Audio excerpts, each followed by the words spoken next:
चलिए question number 6 देखते हैं। इसमें क्या दे रखा है? इन्होंने बोला है कि x is following uniform distribution -2, 3।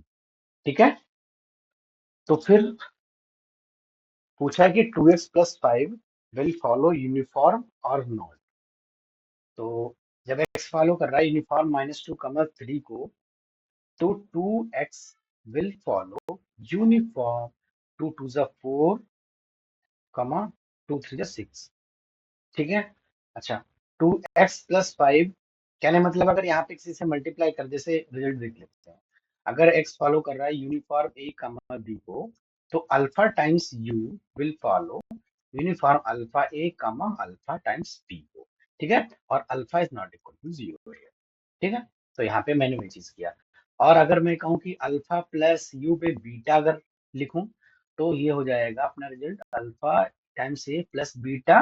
दोनों जगह दोनों लिमिट्स में, अपर और लोअर लिमिट में हम बीटा को ऐड कर देंगे। ठीक है, तो यहाँ पर हमें क्या मिलेगा? Uniform 5 and -4 it will be 1, 5 + 6 11 ना। तो ये चीज आ गई ए वाला, तो ए कैंसिल हो गया इसी वजह से। अच्छा, बी ऑप्शन हम चेक करते हैं। बी में क्या है? -6x विल फॉलो यूनिफॉर्म 12, 18, वही माइनस का। तो ये छोटी वाली वैल्यू हम हमेशा पहले लिखते हैं यूनिफॉर्म में, तो -18, 12 हो जाएगा। और फिर 7 ऐड कर देते हैं, तो 7 - 6x फॉलोज यूनिफॉर्म -18 + 7, 12 + 7।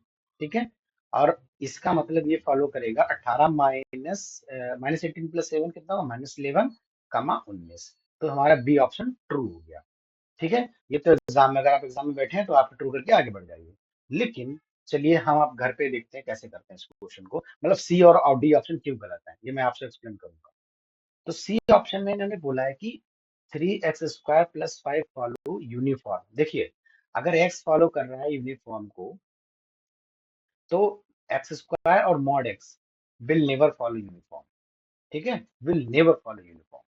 तो अब यहाँ पे अगर नहीं यूनिफॉर्म फॉलो करेंगे, तो मुझे इसका डिस्ट्रीब्यूशन निकालना है। सपोज करो अगली बार क्वेश्चन ये आ जाए कि एक्स हमारा कर रहा है फॉलो, एग्जांपल के लिए एक्स फॉलो कर रहा है यूनिफॉर्म -2, 3 को, then we have to find out the distribution of 3x² + 5 क्या होगा।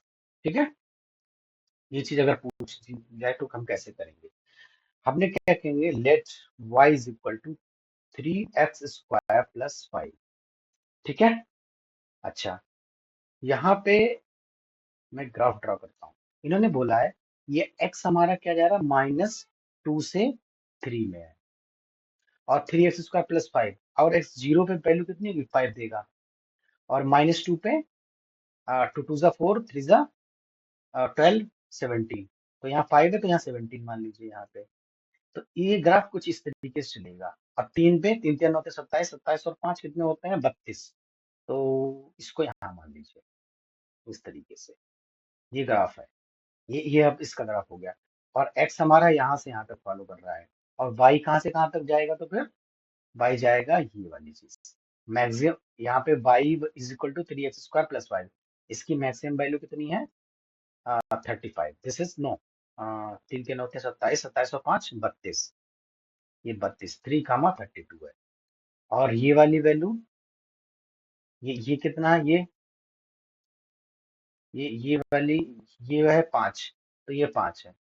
ठीक है, ये तो इसका मतलब y की वैल्यू जो अपने निकाली है, तो y विल वेरी 5 to 32। ठीक है, जो कि हमारा 3x² + 5 है। अच्छा, तो सबसे पहले एक बार बताइए, y <5 पे क्या होगा?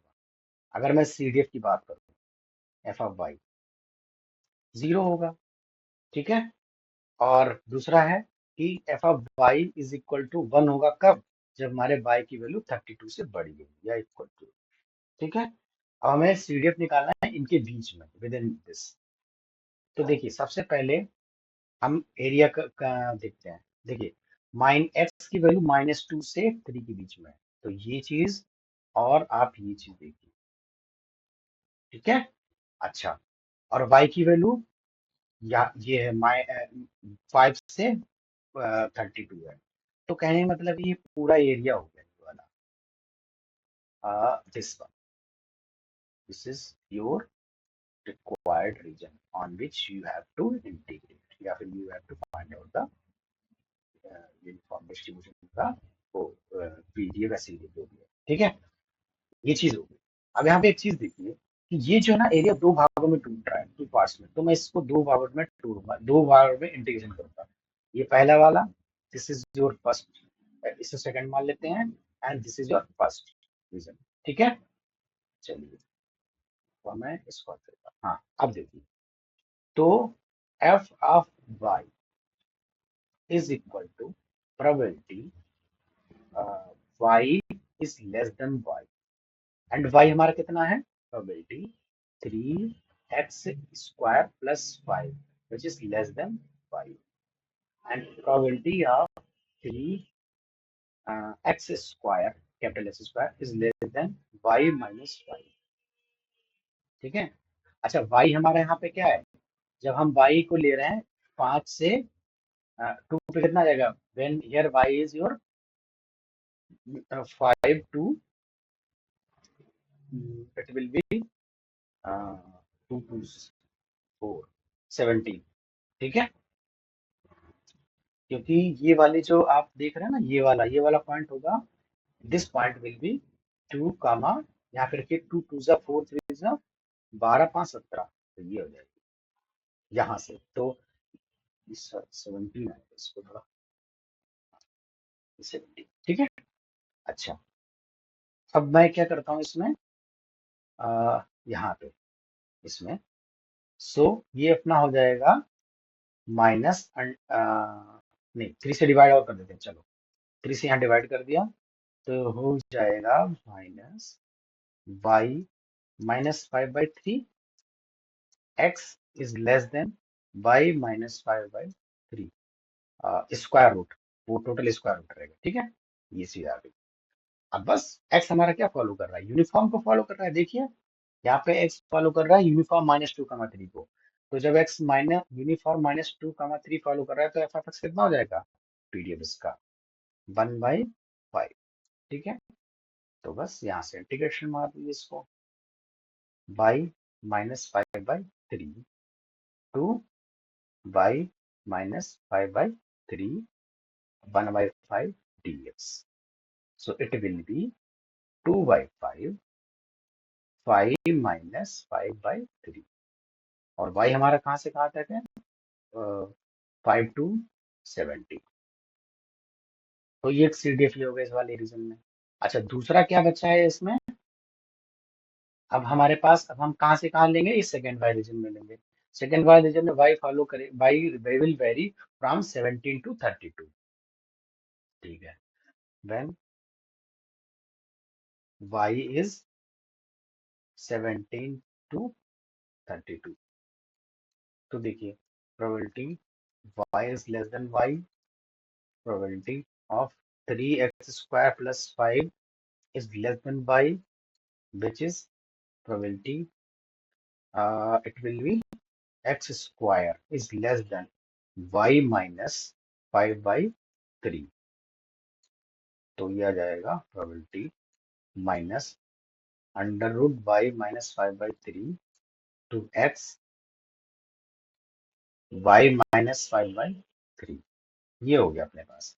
अभी देखिए यहाँ पे हम रीजन देखिए, यहाँ पे माइनस, ये हमारे पास क्या है, -5 बाई -5/3, -5/3 ये इधर होगा, ये वाली लाइन है, बट हमें रीजन कहाँ से लेना है, यहाँ से लेना है, सिलेक्ट करना है, ये वाला रीजन है, तो यहाँ पे इस वाले एरिया में सीडीएफ 0 हो जाएगा, ठीक है। तो हम यहाँ से लेंगे -2 से लेंगे, और यहाँ अपर लिमिट, ठीक है, अपर लिमिट में ये है y वाला, ये y -5/3 वाला है, तो यहाँ से हम इसको -2 से इंटीग्रेशन करेंगे y -5/3, and CDF PDF of कितना था x का, 1/5 dx, तो y -5/3 प्लस 2/5, और y हमारा 17 to 32 आ गया। तो इसको आप जब डिफ्रेंशिएट करेंगे तो आपको CDF PDF भी मिल जाएगा, ठीक है। तो वहां से हमें पता चलेगा ये यूनिफॉर्म फॉलो नहीं कर रहा है, हमने प्रूव भी करता क्यों नहीं फॉलो कर रहा है, ठीक है। अच्छा, एक चीज और बची, इसका डी ऑप्शन देख लेते हैं एक बार। इन्हें का मॉड एक्स 0,3 को फॉलो कर रहा है। अब ये भी हमें करूंगा नहीं फॉलो करेगा। Mod of x will follow, mod of x उन्होंने बोला कि फॉलो यूनिफॉर्म 0,3। देख लेते हैं, बट अगर फॉलो नहीं करेगा आपको रिजल्ट पता होना चाहिए, ठीक है। देखिए, let y is equal to mod x, और मॉड एक्स अगर आप कैसे जाएगा, इस तरीके से होता है। ये अगर मैं 3 है यहाँ पे और इधर -2 है, दिस इज -2।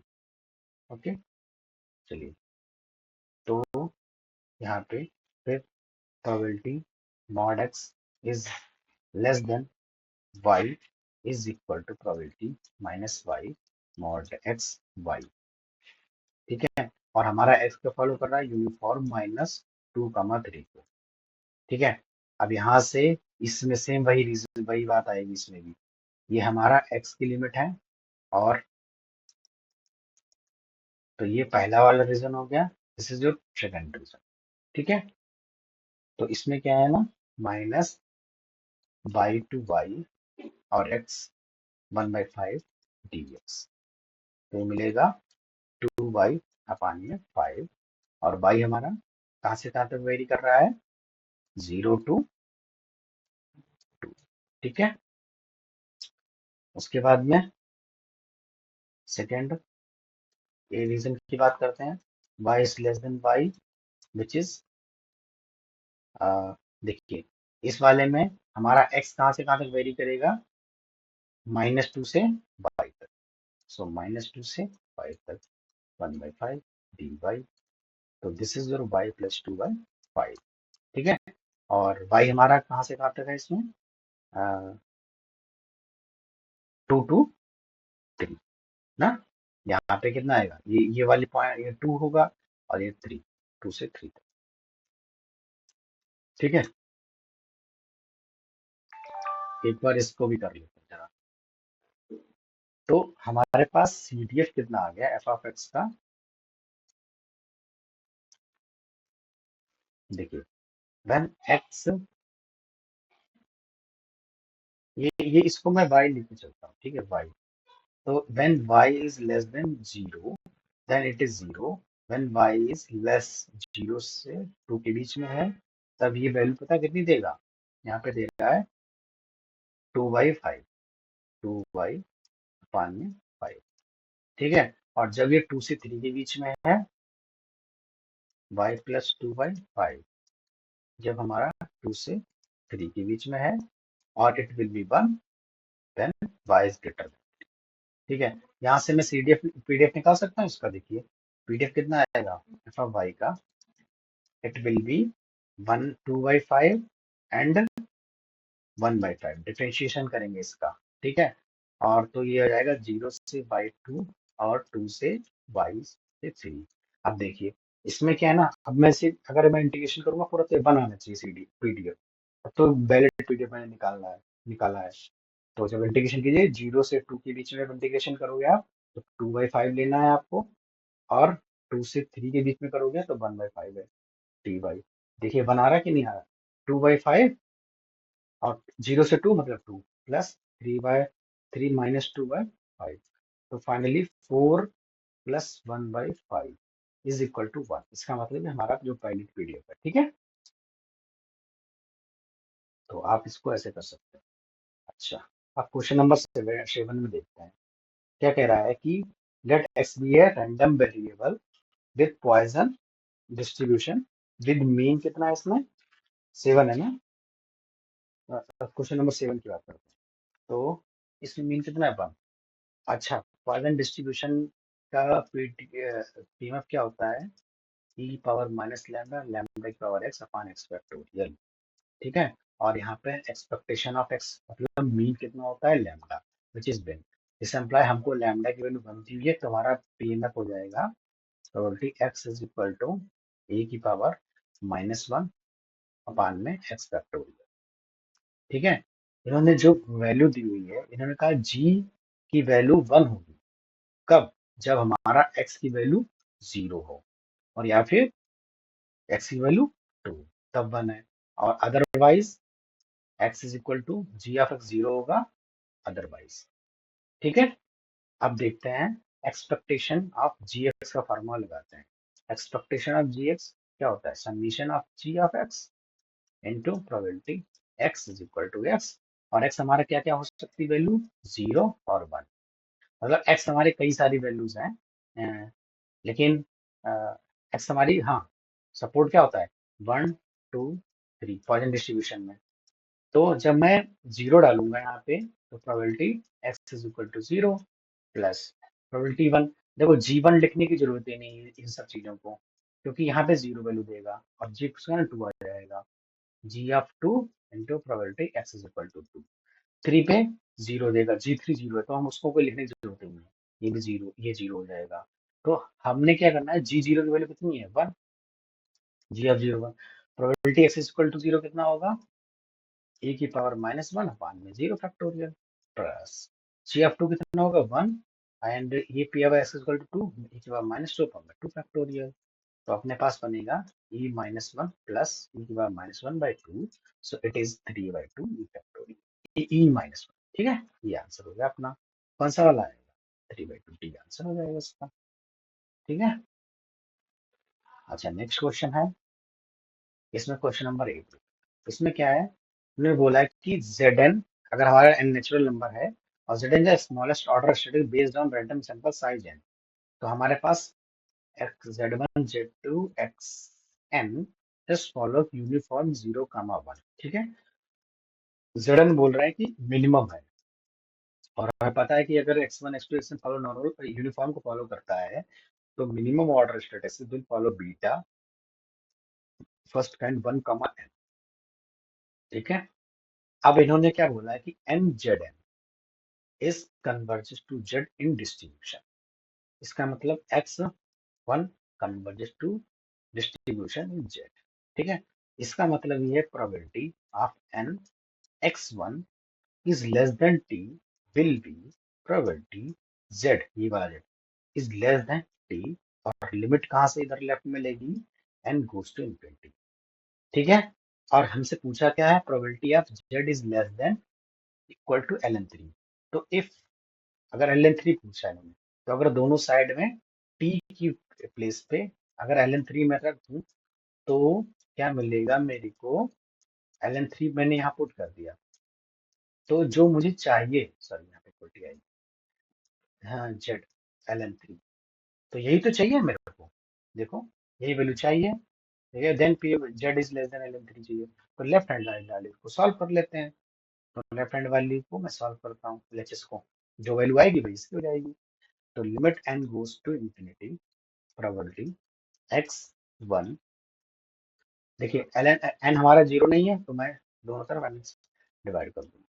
ठीक है, अच्छा एक बार बताइए, X one is following beta कितना, वन कामा एन, तो इसका पीडीएफ कितना होगा, one upon beta one comma N, X की power one minus one, one minus x की पावर एन माइनस वन, और बीटा वन का मान होता है एन, तो finally I will get N times one minus x की पावर एन माइनस वन। ठीक है, अच्छा limit N goes to infinity. तो अच्छा, दूसरी बात है कि बीटा डिस्ट्रीब्यूशन में सपोर्ट जीरो से वन के बीच में होता है, तो यहाँ पे ये ये जाहिर सी बात है, एल एन थ्री अपान में एन जो है जीरो से बड़ा है, तो ऐसे कुछ है, यहाँ जीरो है, यहाँ आपका एल एन थ्री अपान में एन है, और यहाँ आपका वन है। तो इन्होंने कहा है कि एल एन थ्री से नीचे वाली चीज, तो ये वाला इसमें इस एरिया पे हमें, इस रीजन पे हमें इंटीग्रेट करना है। तो जीरो से एल एन थ्री अपान में एन, और इसका पीडीएफ, पीडीएफ कितना है, एन वन माइनस एक्स की power N minus one d x. बस हो गया क्वेश्चन, कोई बचे ही नहीं है। अब बस यहाँ से आप इसको इंटीग्रेशन कीजिए, इसका एन वन माइनस एक्स की power N minus one upon में प्लस वन, और ये आ जाएगा n minus one plus one will be n, और माइनस भी आएगा क्योंकि माइनस एक्स है, तो यहाँ माइनस, और जीरो से एल एन थ्री अपान में एन। ठीक है, तो दिस कैंसिल आउट, और माइनस बाहर ले लेते हैं, one minus l n three upon में n की पावर n माइनस 0 डाली यहाँ पे तो 1 बनेगा। अभी limit n tends to infinity चल रही है, ध्यान रखना इसमें, अभी छोड़ा नहीं मैंने इसको। 1 माइनस ln 3 अपान में 3 पावर n।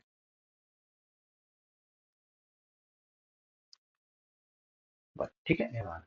अब देखिए ये वाली फॉर्म अगर मैं लिमिट एंड इन्फिनिटी लगाता हूँ इस पे, तो ये तो 1 हो जाएगा, इसमें कोई प्रॉब्लम नहीं। ये वाली जो वैल्यू है ना 1 की पावर इन्फिनिटी फॉर्म बन रही है, अगर n पुट करते हैं तो इन्फिनिटी फॉर्म जब बनती है तो मैं किसको कह रहे हैं, ई की फॉर्म में लिखता हूँ, e n 1 minus l n 3 upon में n माइनस 1, और n टेंडिंग टू इन्फिनिटी है तो n कैंसिल आउट, तो finally you will get 1 minus A की पावर माइनस एल एन 3। तो 1 माइनस ए की पावर ln 3 पावर माइनस 1, तो ये हो जाएगा 1 minus 3 power minus 1। So 1 minus 1/3 and you will gate 2/3 answer. So probability जो अपने आप को मिलेगी वो 2/3 है, ये बी आंसर आ जाएगा इसका। ठीक है, 9 देखते हैं अब। देखिए x1 x2 x20 जो है वो नॉर्मल 5, 2 को फॉलो करते हैं। ठीक है, अब इसका और ये हम रैंडम सैंपल मतलब आईआईटी है। ठीक है, रैंडम सैंपल हमेशा इंडिपेंडेंट होता है, और सेम डिस्ट्रीब्यूशन फॉलो करें तो मैं बोल दूंगा आइडेंटिकल है। अब वाई आई देखिए, x two i minus x2i-1, since x1 x2 x20 are random sample implies independent, इसका मतलब इनका लीनियर कॉम्बिनेशन क्या फॉलो करेगा, नॉर्मल, क्योंकि ये दोनों x2i-1 फॉलो करें नॉर्मल को, और दोनों इंडिपेंडेंट है, तो इनका linear combination will also follow normal. तो अब प्रॉब्लम में आती है, नॉर्मल तो फॉलो करेगा तो डिस्ट्रीब्यूशन वो का मीन कितना होगा, मीन वही होगा जो इसका होगा, x2i-1, 2 times i।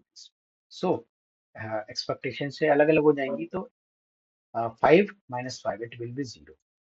Variance of yi will be the variance of 2i minus, sorry, so 2i, x2i minus x2i minus 1।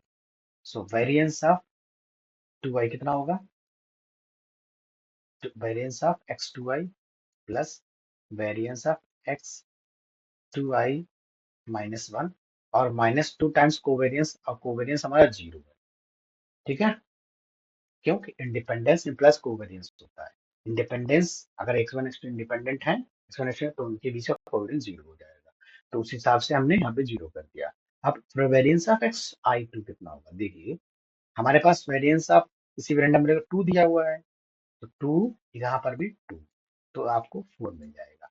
इसका मतलब आप ये कह सकते हैं कि वाई आई वैसा फॉलो कर रहा है नॉर्मल 0, 4 को। ठीक है, अच्छा अब देखिए वाई आई अपान में 2 विल फॉलो नॉर्मल 0, 1 को। ठीक है, अब सो वाई आई स्क्वायर अपान में 4, इनका स्क्वायर कर दे, it will follow chi square with degree of freedom 1। अब सिंस हमें पता है कि y1 y2 यहाँ पे yn are independent, this imply y1 square y2 square yn square will भी इंडिपेंडेंट होंगे ये दो। ठीक है, अगर y1 y2 इंडिपेंडेंट है तो y1 square and y2 square भी इंडिपेंडेंट होते हैं, but converse is not true. कि मैंने मतलब ये, अगर ये लोग इंडिपेंडेंट हैं तो जरूरी नहीं कि ये इंडिपेंडेंट होंगे, मतलब x square and y square are independent, this does not imply x and y are independent. ठीक है, तो अब ये सब इंडिपेंडेंट है। ठीक है, तो जब हम इंडिपेंडेंट तो सम भी कर सकते हैं, और सम ऑफ इंडिपेंडेंट रैंडम वेरिएबल्स और नॉर्मल का स्क्वायर, तो ये कितना फॉलो कर जाएगा, का स्क्वायर, ये कितनी बार मैं ऐड कर रहा हूँ, 10 बार ऐड कर रहा हूँ, तो 10 हो जाएगा यहाँ पे, क्योंकि आई गोस 1 to 10 है, और यही को इन्होंने डब्ल्यू स्टैटिस्टिक की हुई है, देखिए है, तो ये डब्ल्यू इक्वल टू वो, तो ये का स्क्वायर 10 को फॉलो कर जाएगा, सी आंसर हो जाएगा, खत्म क्वेश्चन। नेक्स्ट इसमें देखते हैं, क्वेश्चन 10 कह रहा है कि अपने पास x1 x2 x3 x4 we observed values of random sample from normal mu, sigma square and sigma is unknown parameter, ठीक है। X bar observe random variable है और x bar random observe sample है, sample deviation we have to test h naught जो कि mu is equal to 0 against h one mu is not equal to 0। Likelihood ratio alpha क्या कहता है, reject alpha is equal to 0.05, probability होती है reject h naught when h naught is true, ठीक है। तो अपने पास आ जाएगा प्रोबेबिलिटी रिजेक्शन क्या बोला है, H not reject if and only X bar का mod upon S is greater than के अंडर एच नॉट। चलिए हमको पता है कि x1 और x2 x3 x4 ये सारे के सारे क्या फॉलो कर रहे हैं, normal mu comma sigma square को, ठीक है। तो X bar will follow normal mu comma sigma square upon N, N क्या है यहाँ पे, 4 सैंपल ले रहे हो तो 4 आ जाएगा यहाँ पे, और under H not, under H naught जो कि हमारी म्यू इज इक्वल टू 0 है, so it will B x bar will follow normal 0 कमा सिग्मा स्क्वायर बाय 4, ठीक है। तो एक्स बार अपान में S will follow T distribution with n minus one degree of freedom. इसका मतलब ये है T, sorry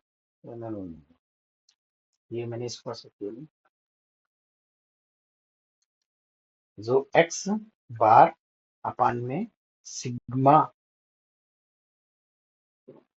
by 2 will follow normal 0 कमा, ठीक है।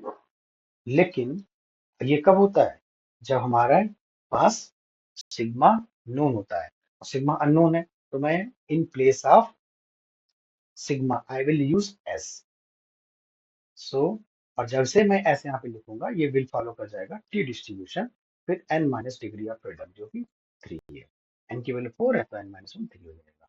तो अब हमारे पास क्वेश्चन ये है कि प्रोबेबिलिटी एक्स बार पान में एस इज ग्रेटर देन के under H naught mu is equal to 0, तो वो तो मैंने लिख लिया, ये वैल्यू कितनी है 0.05 है।